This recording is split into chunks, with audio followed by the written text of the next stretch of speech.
Hello, my name is Al-Filali Hamadi. I'm a high school teacher in L'Ayoun Saqi Al-Hamra Academy. Today I am just carrying on doing review lessons on grammar, especially we are doing today the passive voice. So our lesson today will be about the passive voice, when we use the passive voice, and how to formulate a passive voice sentence. So first, I want you to have a look on this sentence, which is Ali ate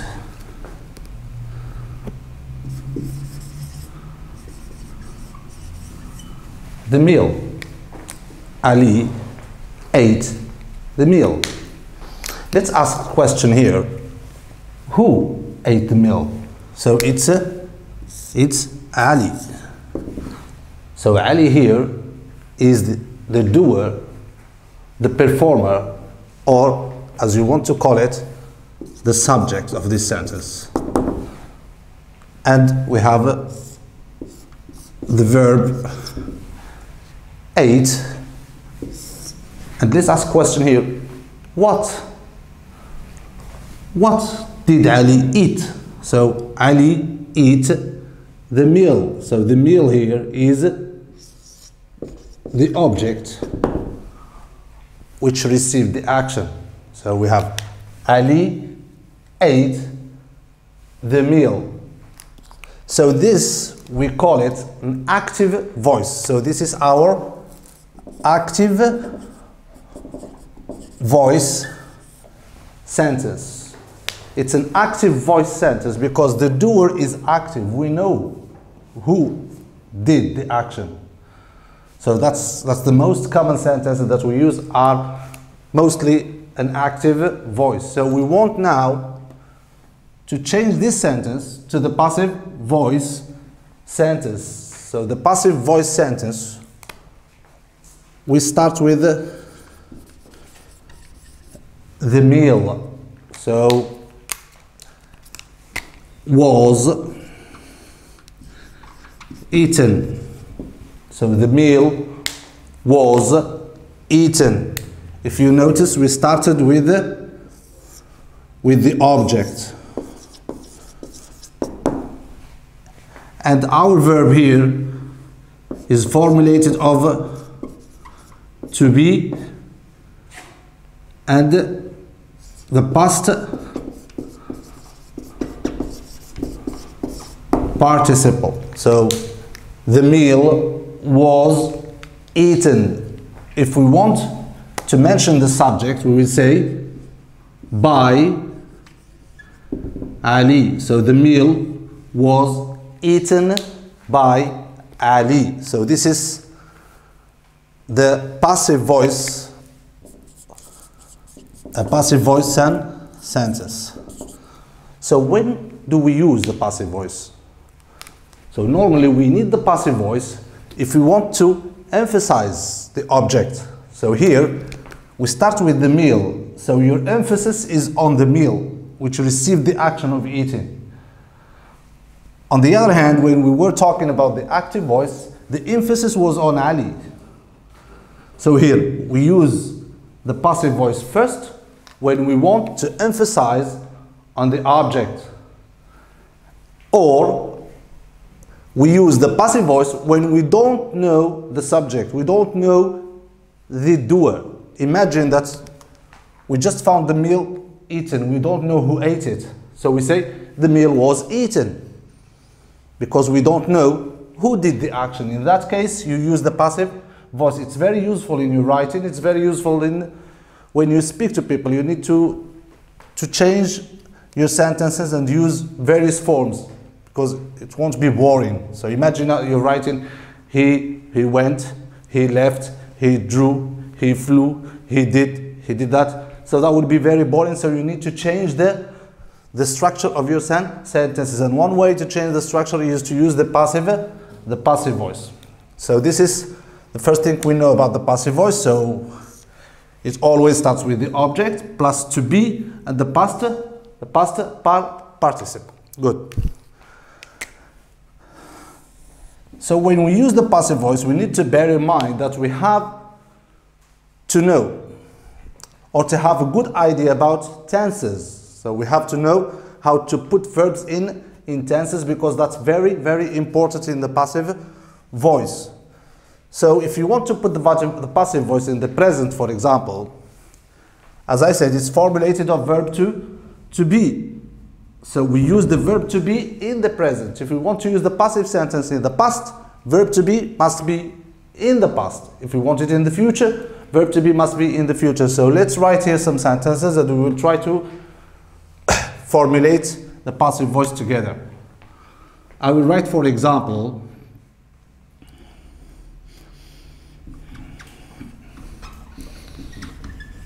the teacher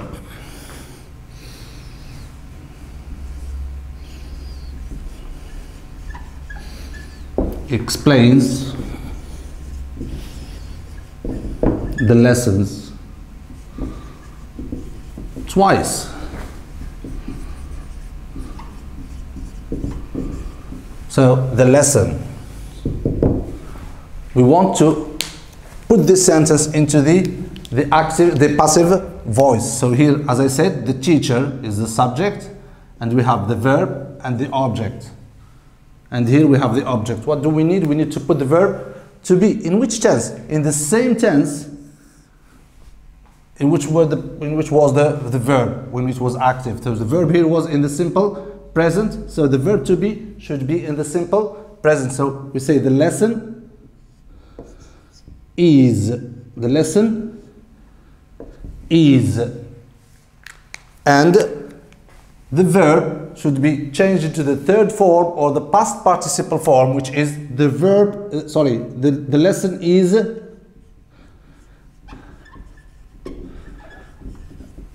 explained. The lesson is explained twice, means 2 times. By who? In this case, if it's important for you to mention the subject, you say by the teacher.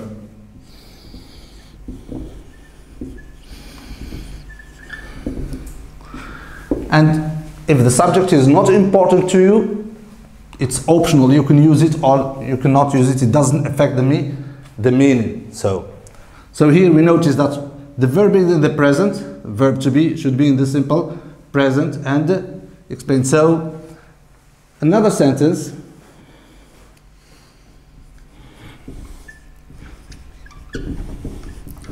My friend painted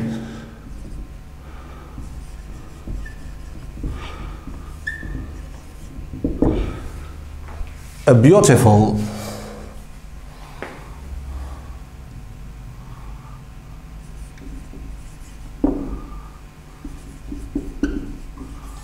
painting. So my friend painted a beautiful painting. So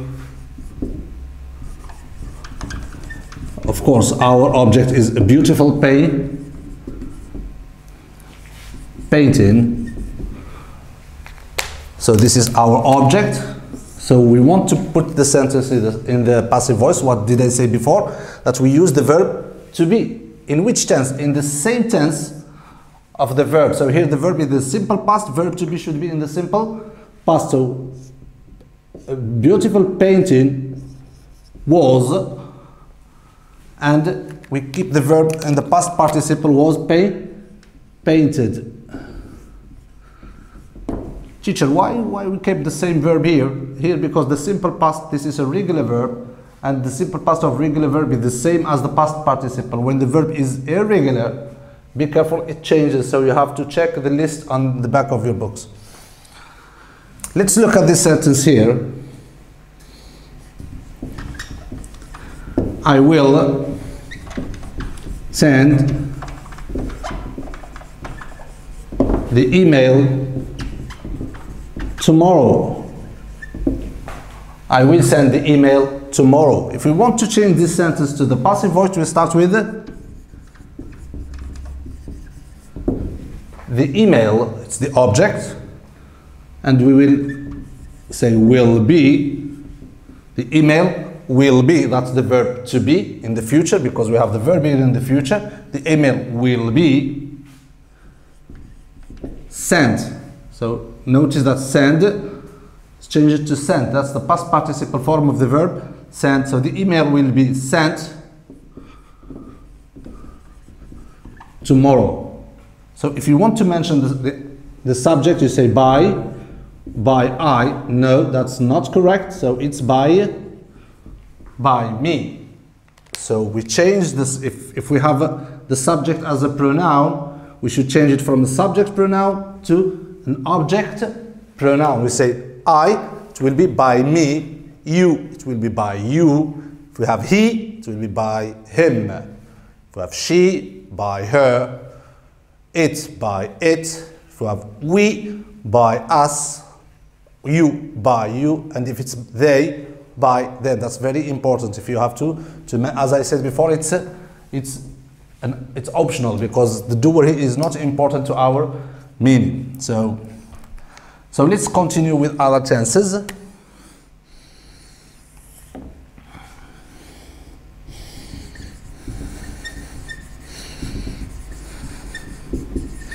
The headmaster has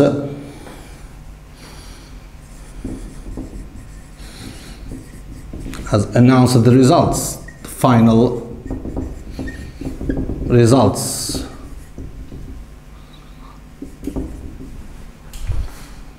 The final results, which is the object. So the final results, if you want to put the sentence in the passive voice, it will be the final results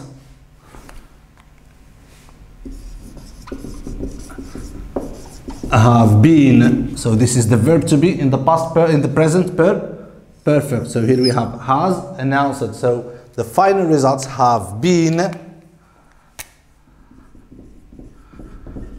announced by, of course, I said if you want to mention it again, you say by the headmaster, by the headmaster. So if you notice here, we said the headmaster has, and here we say the final results have.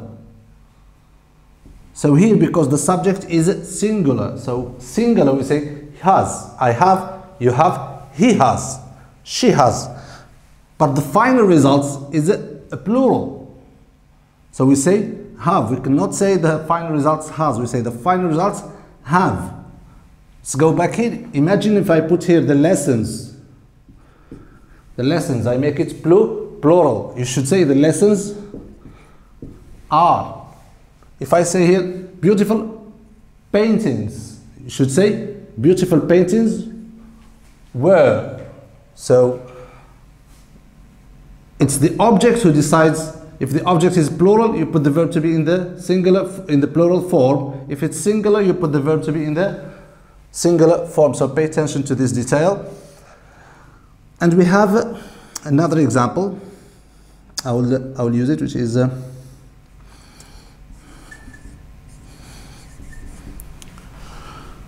we had done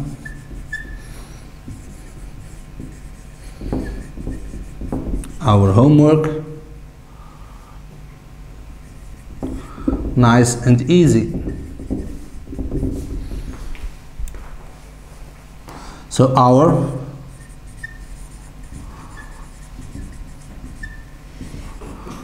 homework. So our homework. What is our verb here? Is sorry, I'll say had. What is our verb, which is had done? So this is, as I say, it's the past perfect. So we need to put the verb to be in the past perfect, which is had been done. So our homework had been done nice and easy. Of course, we say nice and easily, but it's a common expression. Okay. So our homework had been done. So if you had a look at these forms, so the first form here, it contains the verb to be plus the past participle. The second form contains the same thing, verb to be in the past plus past participle. The third form, it's the same, verb to be plus past participle. The third form is the same, verb to be plus the past participle. And the third form is the same, the verb to be plus past participle. So this is for the 5 examples. So I want you to have a look on. So let's switch to other examples. I will erase this, and we will write another tenses how to use the verb to, sorry, passive voice.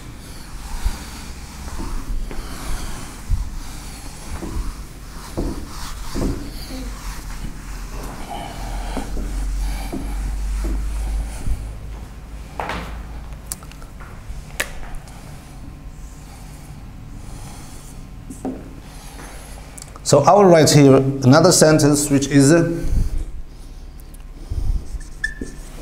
we can start the party now. So we can start the party now. So let's look at this sentence. We say that it has a subject. And here we have a modal verb, which is can, and we have the verb and the object. Normally we start with the object. So the party.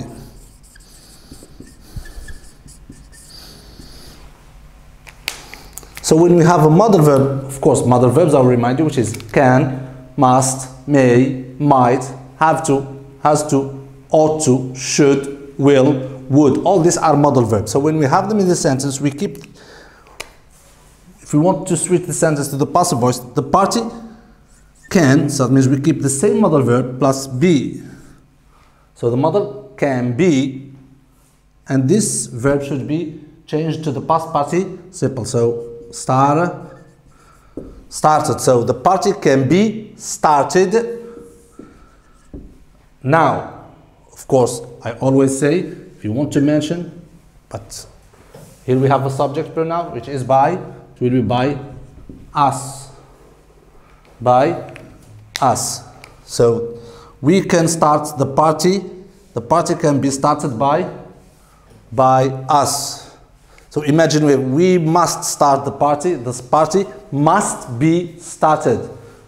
We will start the party will be started. So if you use the model, you keep the model. So that will be the object plus the model plus be plus verb past participle. So let's have quick examples on that.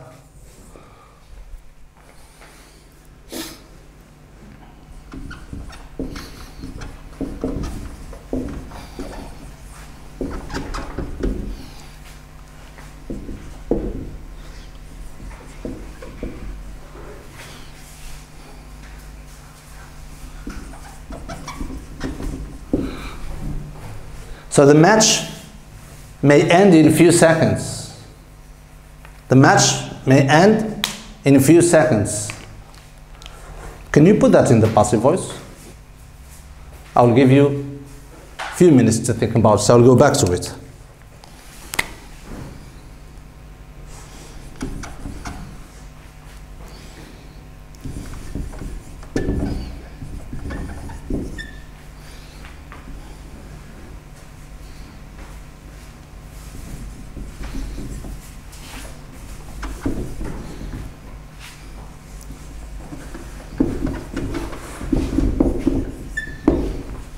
So the policeman may catch him easily.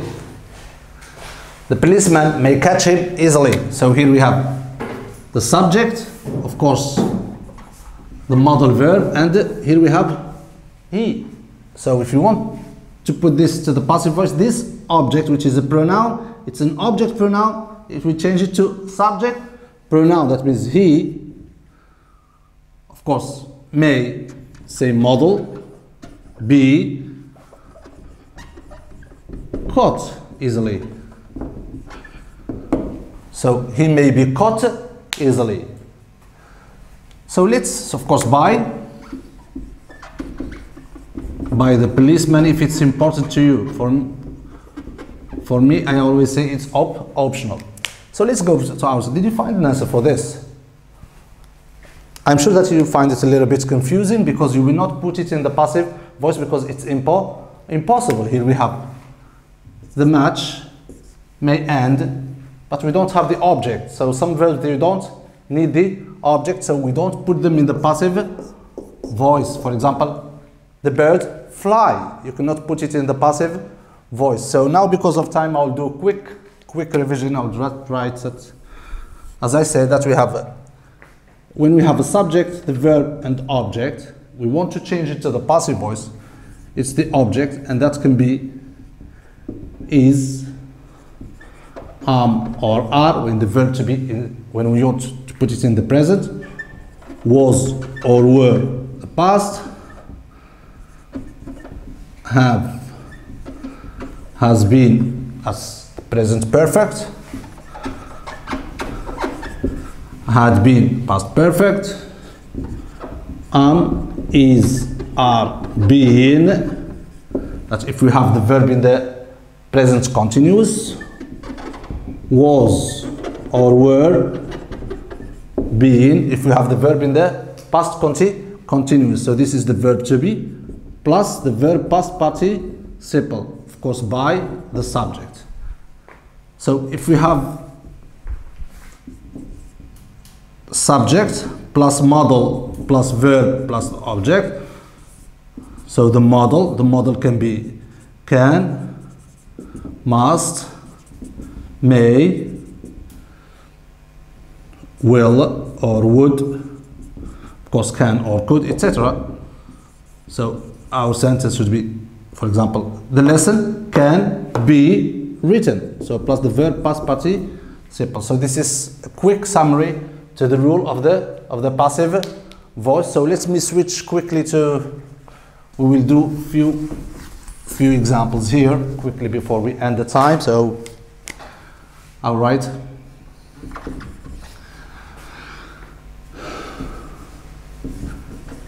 the journalist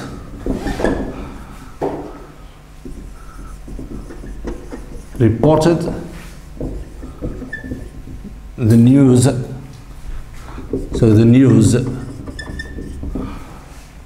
verb is the simple past, so the news were reported by, of course, the journalist.